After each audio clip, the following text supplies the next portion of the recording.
My name is Marjorie Hayes, and at 68 years old, I truly believed I had already lived through every kind of heartbreak life could hand me.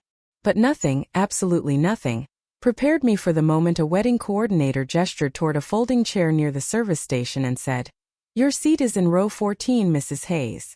Row 14. Behind the photographers, behind the floral crew, almost hidden behind the curtains, for the mother of the groom. Around me, people shimmered in diamonds and perfectly tailored suits. Champagne flutes clinked softly, and the entire hall glowed with the quiet power of old money.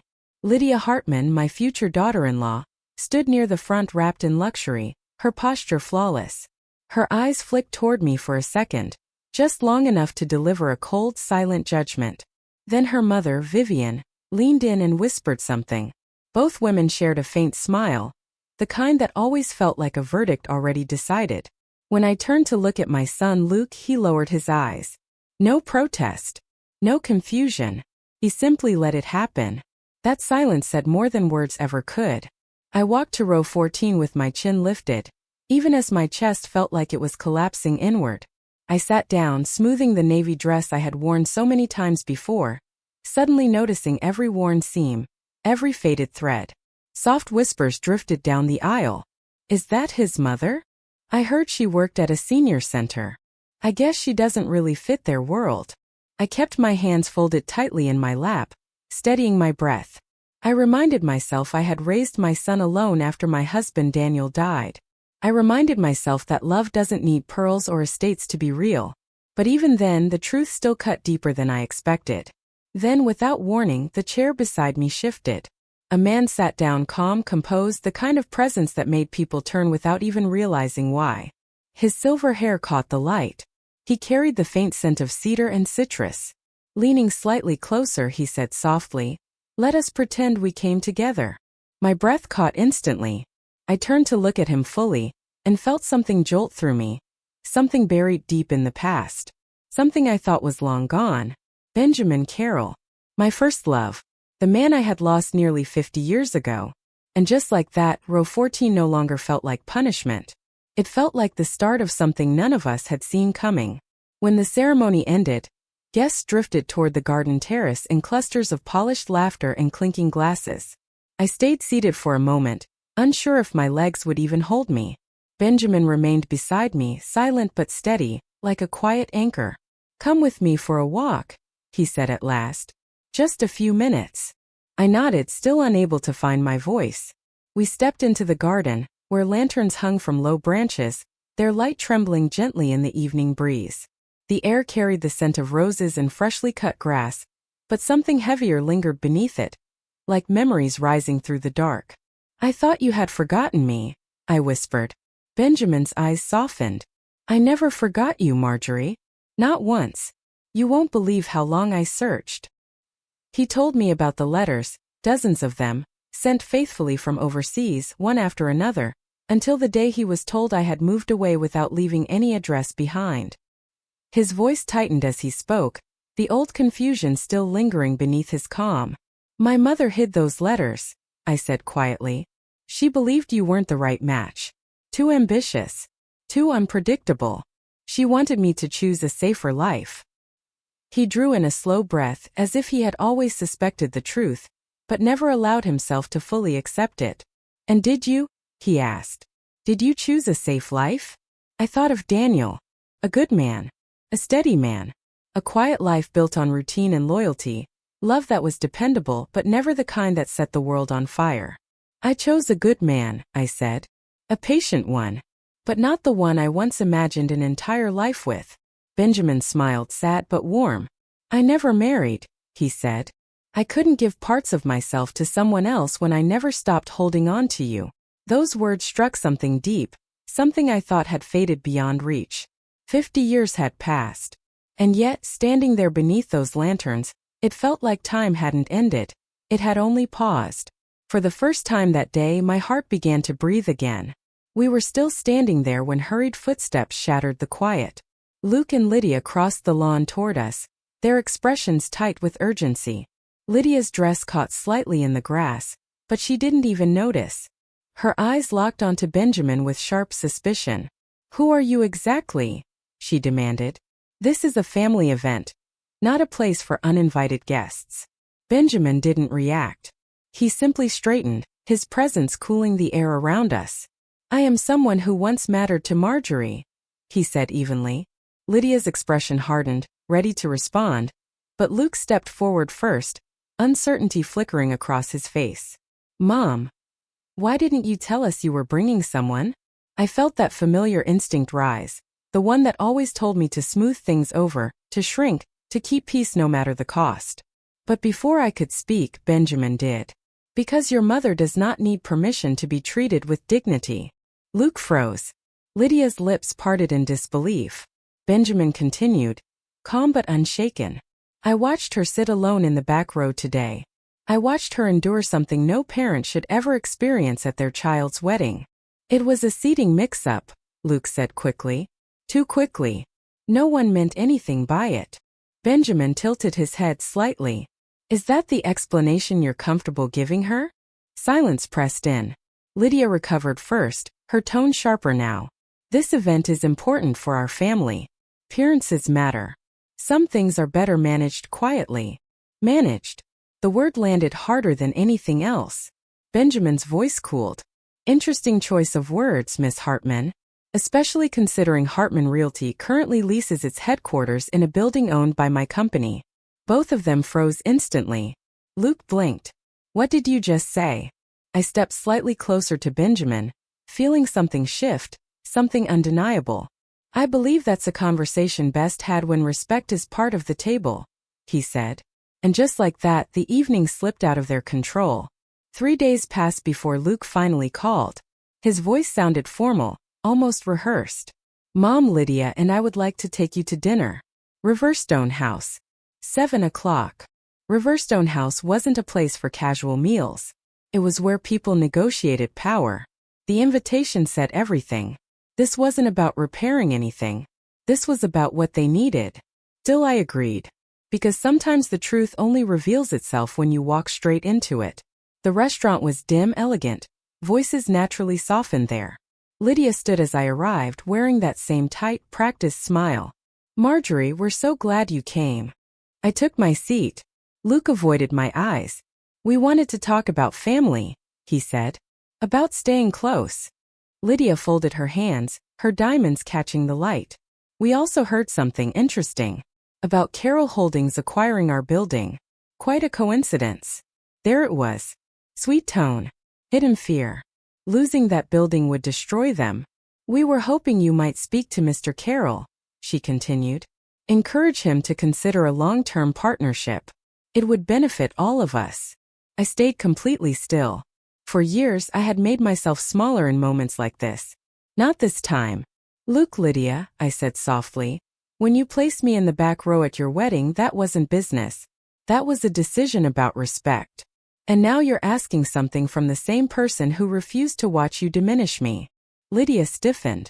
That was a misunderstanding. No, I said. It was a revelation. Before either of them could respond, the door opened. Benjamin walked in with quiet certainty and took the seat beside me. No need for further explanations, he said calmly. We'll discuss the lease when dignity is no longer negotiable.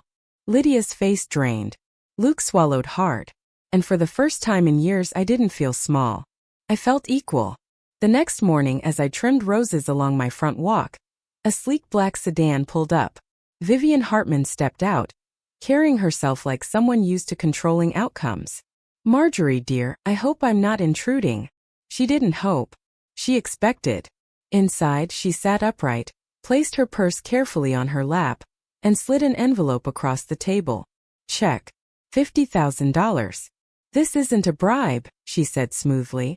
Think of it as appreciation. I studied her, the pearls, the precision, the certainty that money could fix anything. Then I lifted the check and tore it in half. Then again. And again. The pieces fell across the table like pale confetti. For the first time, her composure cracked. That was unwise, Marjorie. I stood and opened the door. Doing the right thing often looks unwise to people who measure everything in dollars. She paused, her tone turning cold. Be careful.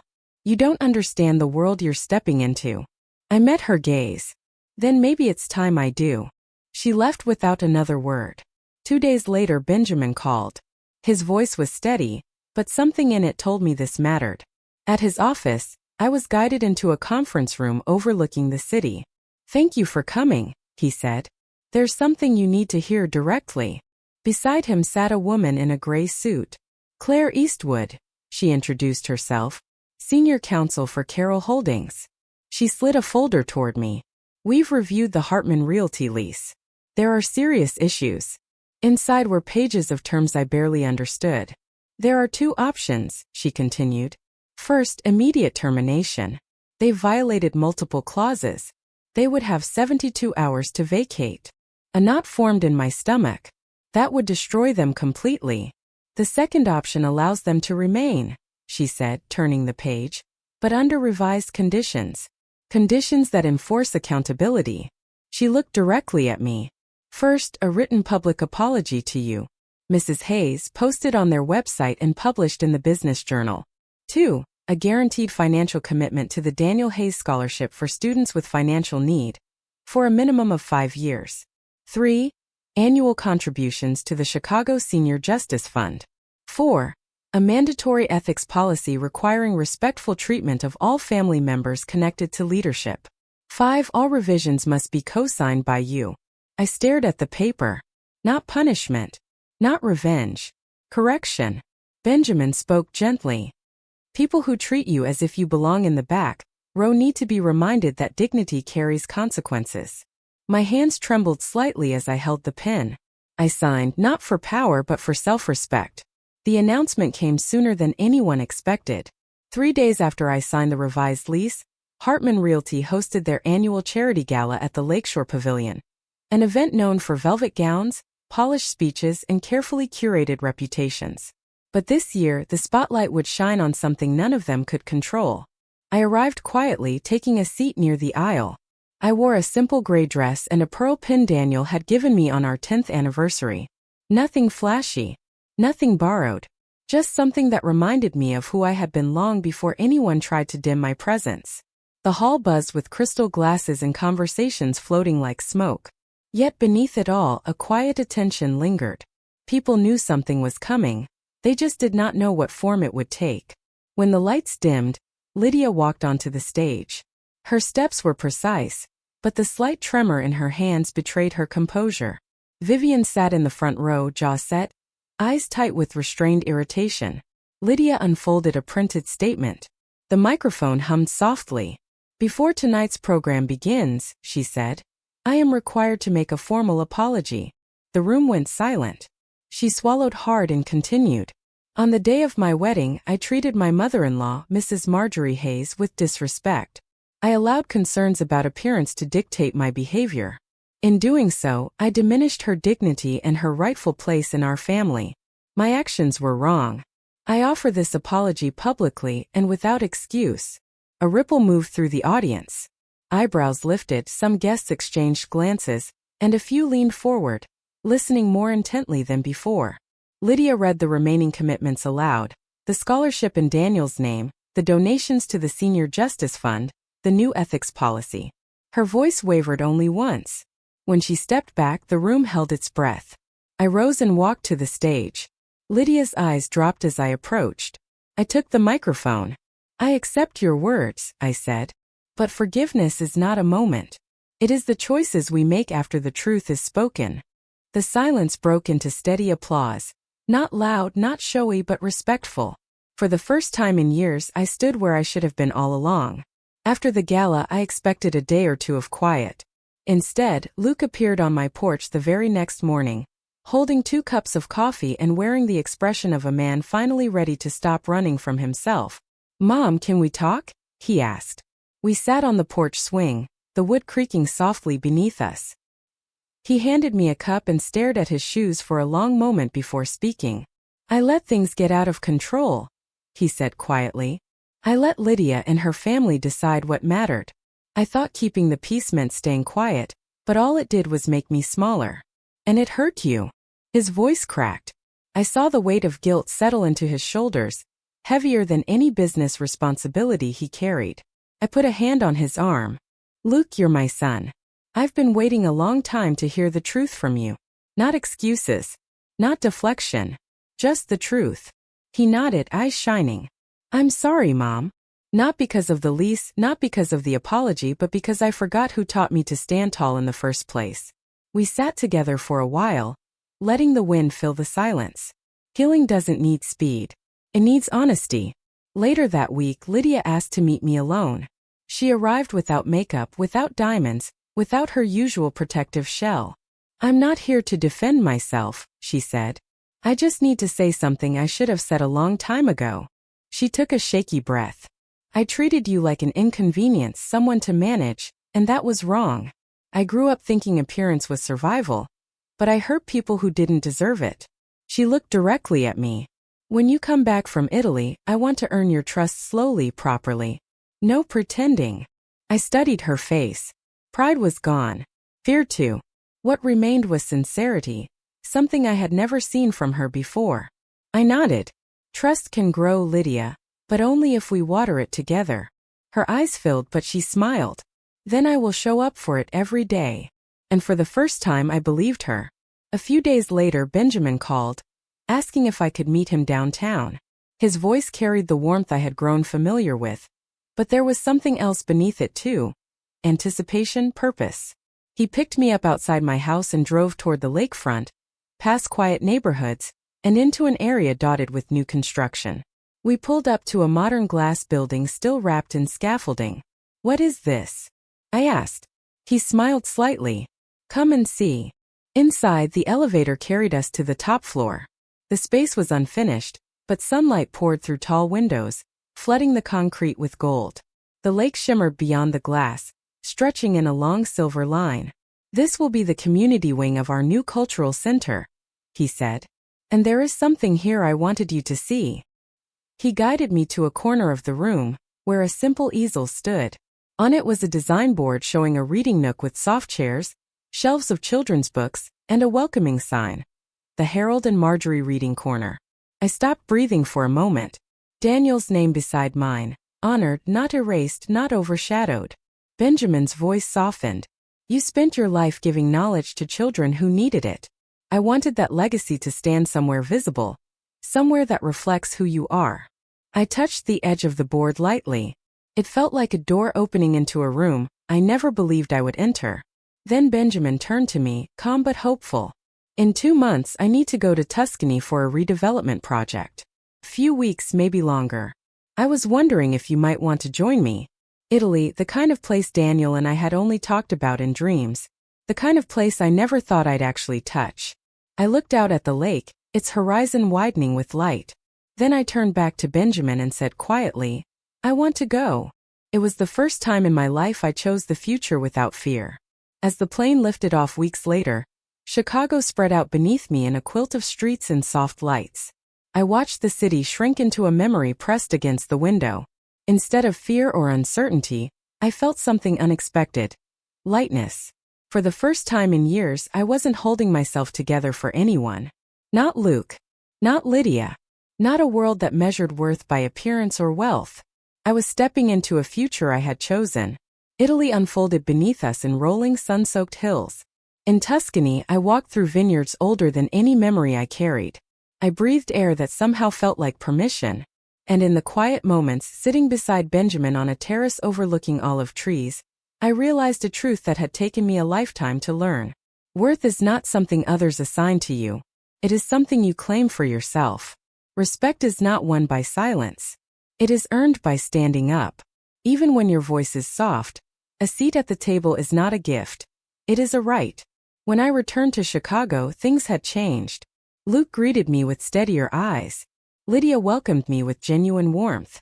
And the reading corner with Daniel's name beside mine stood proudly, filled with children discovering worlds and books. My life did not become perfect. It simply became mine. If you are listening to this, remember this: you deserve dignity. You deserve to take up space. You deserve a life that reflects your worth, not someone else's comfort. If this story spoke to you, share where you are watching from. Share a moment when you reclaimed your voice. And if you want more stories of healing, courage, and the quiet strength of choosing yourself, please like, share, and subscribe. Your story matters and your seat is waiting.